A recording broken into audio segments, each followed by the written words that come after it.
Sanya Jain, and I'm going to present my design for this semester to all of you. So my design this time is an institute for students to learn. I need something catchy. Let this be for now.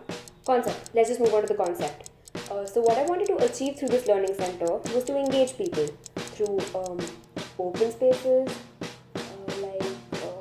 courtyards. What was I even thinking? This is not even a legit concept. Let's just move on to the context. Context is simpler. All I have to tell them is how my site is centrally located. It is connected to all the major routes. Shit!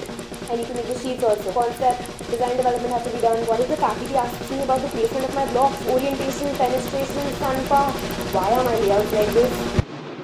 Dude, I'm so